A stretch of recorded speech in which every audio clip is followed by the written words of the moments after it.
Kollam Thenmala Parappar dam തുറന്നു. 3 ഷട്ടറുകൾ 5 centimetre വീതമാണ് ഉയർത്തിയത്. ഡാമിൽ ജലനിരപ്പ് ഉയർന്ന സാഹചര്യത്തിലാണ് ഷട്ടറുകൾ ഉയർത്തിയത്. കല്ലടയാറിന്റെ തീരത്ത് താമസിക്കുന്നവർ ജാഗ്രത പാലിക്കണമെന്ന് ജില്ലാ ഭരണകൂടം നിർദ്ദേശം നൽകിയിട്ടുണ്ട്. വിവരങ്ങളുമായി കൊല്ലത്ത് നിന്ന് ഷമീർ ചേരുന്നുണ്ട്.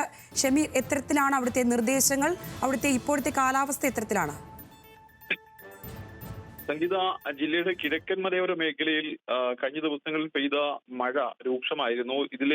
ഈ സാഹചര്യത്തിൽ നീരൊഴുക്ക് വർദ്ധിച്ചതിനെ തുടർന്നാണ് തെന്മല ഡാമിന്റെ റൂൾ കർവ് പാലിക്കാനാണ് ഡാമിന്റെ ഷട്ടറുകൾ ഉയർത്താൻ ജില്ലാ ഭരണകൂടം ഇന്നലെ വൈകിട്ടോടെ തീരുമാനിച്ചത്. ഇന്ന് രാവിലെ 11 മണിയോടെയാണ് ഈ 3 ഷട്ടറുകൾ തുറന്നത്. 5 സെന്റിമീറ്റർ വീതമാണ് ഈ 3 ഷട്ടറുകൾ തുറന്നിട്ടുള്ളത്.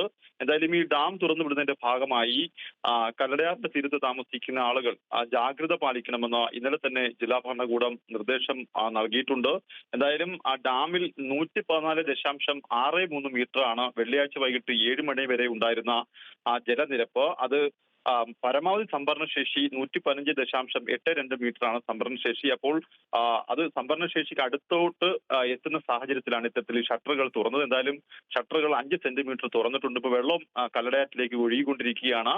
മൺട്രോത്തുരുത്ത് അടക്കമുള്ള മേഖലകളിലുള്ള ആളുകൾക്ക് വലിയ രീതിയിലുള്ള ഒരു ജാഗ്രത നിർദ്ദേശം ജില്ലാ ഭരണകൂടം നൽകിയിട്ടുണ്ട്. എന്തായാലും ഈ ജലനിരപ്പ് അല്പസമയത്തിനകം തന്നെ, അതായത് 1 മണിക്കൂറിന് ശേഷം ഷട്ടർ വീണ്ടും താക്കുമെന്നാണ് അറിയിച്ചിട്ടുള്ളത്. എന്നാലും ഇപ്പം 1 മണിക്കൂറോട് അടുക്കുന്നു. ഇപ്പോൾ ഷട്ടറുകൾ താത്തിട്ടില്ല. ഇപ്പോഴും വെള്ളം കല്ലടയാറ്റിലേക്ക് ഒഴുകിക്കൊണ്ടിരിക്കുകയാണ്. സംഗീത. ശരി ഷമീർ, കൊല്ലം തെന്മല പരപ്പാർ ഡാമാണ് തുറന്നിരിക്കുന്നത്. 3 ഷട്ടറുകൾ 5 സെന്റിമീറ്റർ വീതമാണ് തുറന്നിരിക്കുന്നത്.